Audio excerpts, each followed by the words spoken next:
Movie शुरू पहाड़ों से होती है, जहाँ एक कपल बेकी और उसका हस्बैंड डैन को देखते हैं जो पहाड़ पर चढ़ रहे हैं। इनकी अभी अभी शादी हुई थी। दोनों अपनी जिंदगी में बहुत खुश थे। इनको पहाड़ों पर चढ़ने का बहुत शौक था। ये कह लें कि इनमें एक जुनून था और यही जुनून इनको खतरनाक इलाकों में ले जाता है। यहाँ इनके साथ बेकी की दोस्त भी थी, जिसको हमेशा से खतरों से खेलने का बहुत शौक था। ये तीनों अपने लिए हर बार एक नया खतरा ढूंढते थे। अब पहाड़ पर चढ़ते हुए डैन का हाथ एक परिंदे के घोंसले पर लग जाता है। वो परिंदा जब इसके डर से उड़ता है, जिससे डैन का बैलेंस खराब हो जाता है और वो रस्सी से लटक गया था और चाहकर भी वो अब ऊपर नहीं आ सकता था। यहाँ बेकी और उसकी दोस्त उसको बचाने की पूरी कोशिश करती हैं, पर वो उसको नहीं बचा पाती और आखिरकार वो नीचे गिरकर मर जाता है।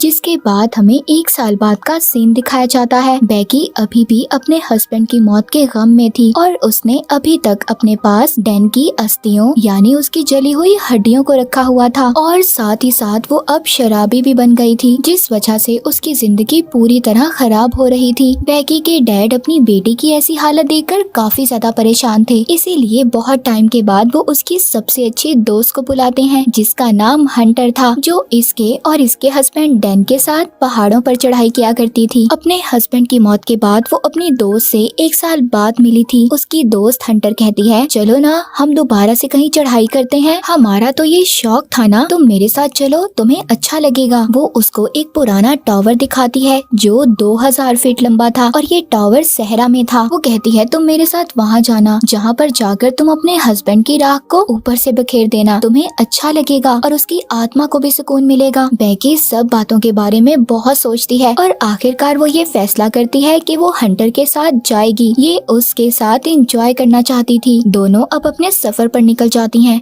रास्ते में ये खूब मस्ती करती हैं और अपने फोन पर वीडियोस भी बनाती हैं, पर इसी दौरान उनकी लापरवाही की वजह से दोनों के साथ हादसा होने वाला था। एक ट्रक जो बहुत स्पीड से आ रहा था इनकी गाड़ी को मारने वाला था, लेकिन ऐन वक्त पर ये अपनी गाड़ी को रोक लेती हैं और सुकून का सांस लेती हैं कि ये बच गईं और आगे बढ़ती हैं। ये दोनों अब अपनी मंजिल तक पहुंच गई थी। जाते हुए हंटर मरी हुई एक बकरी को भी देखती है, जिसको परिंदे खा रहे थे। वो सभी परिंदों को उड़ाती है और उस बकरी की तस्वीर लेकर अपनी इंस्टाग्राम पर पोस्ट कर देती है, जिसके बाद वो टावर तक पहुंच जाती हैं। हंटर यहाँ पर वीडियो बनाती है। ये सब कुछ रिकॉर्ड कर रही थी। पहले तो इन्हें टावर की ऊंचाई देखकर बहुत डर लगता है। बेकी की हालत देखकर ऐसा लग रहा था कि वो बहुत डरी हुई है। हंटर कहती है, ओ कम ऑन यार, डरने की क्या जरूरत है, हम कर लेंगे।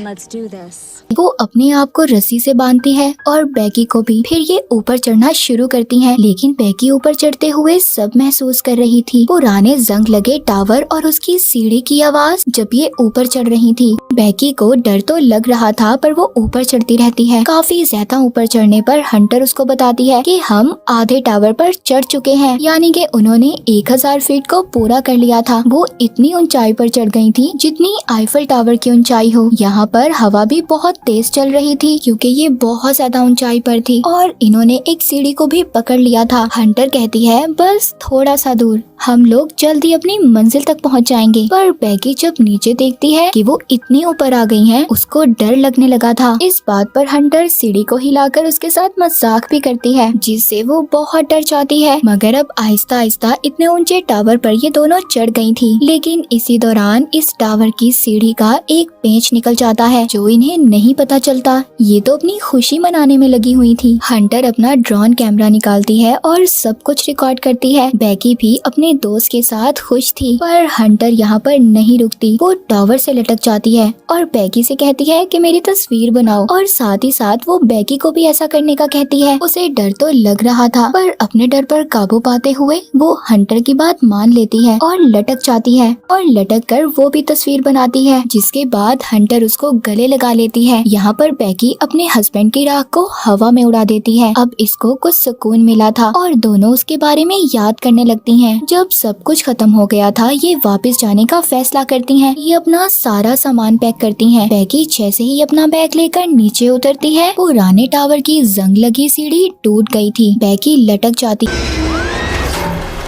पर हंटर ने किसी न किसी तरह उसे ऊपर खींच लिया था। पर बैगी का बैग नीचे टावर के एंटीना पर लटक जाता है, जिसमें इनका ड्रोन कैमरा और खाने पीने का सामान था। वो अब इनकी पहुंच से दूर हो चुका था। बैगी घबराने लगती है। दोनों अपना फोन भी चेक करती हैं, पर यहाँ ऊंचाई पर फोन में सिग्नल्स ही नहीं थे। तभी उनको टावर पर से एक फ्लेयर गन और दूरबीन मिलती है। हंटर कहती है, अभी इसका हमें क्या फायदा, हम इस वक्त अगर गन को चलाएंगे भी तो क्या फायदा होगा। बैगी थोड़ा घबरा जाती है जब वो देखती है कि उसकी टांग पर जख्म हो गया था। हंटर उसको पट्टी बांधती है। अब ये दोनों करती भी तो क्या करती, उधर ही बैठकर व्लॉग अपनी वीडियो को खत्म करती हैं। कुछ घंटों के बाद हंटर दूरबीन से देखती है उधर थोड़ी ही दूर एक गाड़ी खड़ी है। ये लोग उन्हें मदद के लिए नहीं बुला सकती थी। तभी हंटर अपना फोन चेक करती है। जो पोस्ट इसने मरी हुई बकरी की थोड़ी देर पहले की थी, उस पर लोगों के लाइक और कमेंट्स थे। मतलब उस वक्त जमीन पर सिग्नल्स थे। हंटर अब मदद के लिए एक मैसेज लिखती है और अपनी आईडी पर पोस्ट कर देती है। अपने फोन को रस्सी से बांधकर थोड़ा सा नीचे करती है ताकि सिग्नल्स आ सकें और इसकी पोस्ट को देखकर इसके फॉलोअर्स इनकी मदद को आए। पर अभी भी फोन पर सिग्नल्स नहीं थे और इनका मैसेज भी पोस्ट नहीं हुआ था। अब खुद लटककर फोन नीचे करने का फैसला करती है, लेकिन उनका मैसेज अभी भी पोस्ट नहीं होता। अब हंटर ये सोचती है कि वो अपने फोन को नीचे फेंक देगी, पर पहले ये उसे अपनी जुराब में डालती है और फिर अपने जूते में, ताकि इसका फोन जमीन पर गिरने से टूटे ना। और फिर ये अपने फोन को नीचे फेंक देती है, जिससे कि जमीन पर सिग्नल्स आएंगे और इसकी पोस्ट तो सेंड हो ही जाएगी। हंटर जब दूरबीन से देखती है तो जमीन पर इसको एक आदमी और उसका डॉग नजर आता है, जो अपने फोन पर किसी से बात कर रहा था। इसीलिए यहाँ पर बैगी जल्दी से अपना जूता फेंक देती है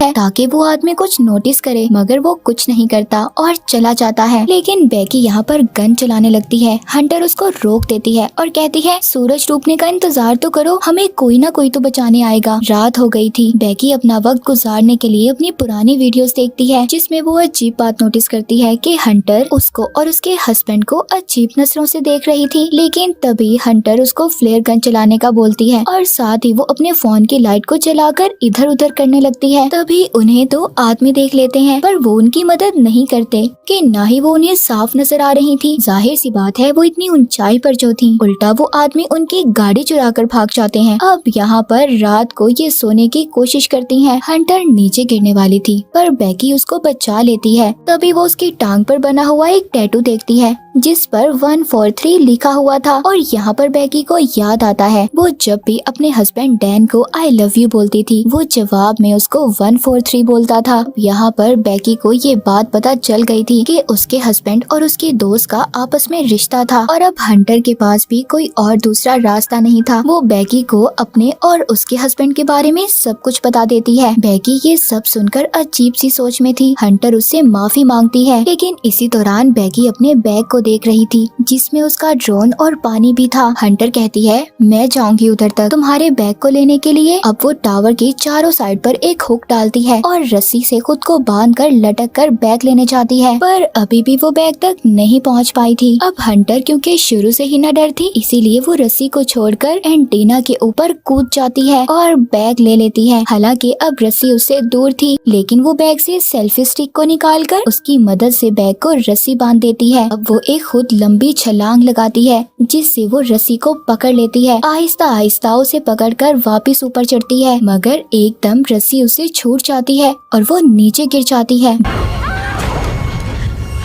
बैगी ये देखकर रोने लगी थी, पर जब वो थोड़ा सा नीचे की तरफ देखती है तो हंटर लटकी हुई थी। मतलब वो अभी भी जिंदा थी, मगर अब उसके हाथ जख्मी हो गए थे। वो अब खुद से ऊपर नहीं आ सकती थी। बैगी अपनी पूरी ताकत लगाती है उसको ऊपर खींचने में। आखिरकार उसने अपनी दोस्त को बचा लिया था। वो बैग से पानी निकाल कर पीती है, जिसके बाद वो एक नोट लिखती है और उसको ड्रोन पर लगाकर उड़ा देती है। मगर बदकिस्मती से जैसे ही वो थोड़ा सा आगे जाता है, उसकी बैटरी खत्म हो गई थी, जिस वजह से इन्हें उसको वापस बुलाना पड़ता है। अब रात हो गई थी। बैगी रात को देखती है कि उसकी दोस्त हंटर नीचे गिरकर मर चुकी है और उसकी लाश को परिंदे नोच नोच कर खा रहे हैं। पर जैसे ही वो जागती है, उसको पता चलता है ये तो सिर्फ उसका एक ख्वाब था। टावर के ऊपर चलती हुई लाइट को देखती है, तभी इसको आइडिया आता है कि वो ऊपर जाकर ड्रोन की बैटरी को चार्ज करेगी। अगली सुबह ये ऐसा ही करती हैं। बेकी ऊपर जाकर ड्रोन को चार्ज करती है और उस वक्त तक लटकी रहती है जब तक ड्रोन चार्ज न हो जाए, जिसके बाद ये नीचे आती है। अब ये एक पेपर पर नोट लिखती हैं और उसको ड्रोन पर लगाकर उड़ा देती हैं। ये अपने ड्रोन को एक घर की तरफ भेजती हैं। इससे पहले ड्रोन घर तक पहुंच पाता गाड़ी से टकराकर टूट जाता है। ये यहाँ पर एक दिन इसी उम्मीद में गुजार देती हैं कि कोई इनकी मदद के लिए आएगा। बेकी की हालत बहुत ज्यादा खराब हो चुकी थी। अब वो एक दिन भी यहाँ नहीं गुजार सकती थी। तभी वो हंटर से उसका जूता मांगती है ताकि वो अपने फोन को नीचे फेंक सके दोबारा से मैसेज लिखकर, क्योंकि उसके पास कोई और दूसरा रास्ता नहीं था। पर हंटर उसको मना कर देती है। यहाँ पर हमें पता चलता है कि हंटर तो उसके साथ ही नहीं, वो तभी नीचे गिरकर मर गई थी जब वो बैग लेने के लिए गई थी। और बेकी का सिर्फ एक ख्याल था कि हंटर उसके साथ है ताकि वो खुद को अकेला महसूस ना करे। जब वो नीचे देखती है तो उसकी दोस्त हंटर की लाश परिंदे खा रहे थे। बेकी अब बहुत ज्यादा रोती है। अपने डैड के लिए एक मैसेज रिकॉर्ड करती है, एक आखिरी मैसेज। उसको भी अब ये उम्मीद नहीं थी कि वो बच पाएगी। अब सुबह हो जाती है। एक दिन और गुजर गया था। तभी एक परिंदा उसकी टांग पर निकलता हुआ खून देखकर उसे खाने आ जाता है। बेकी उस परिंदे की गर्दन तोड़कर उसे कच्चा खा जाती है,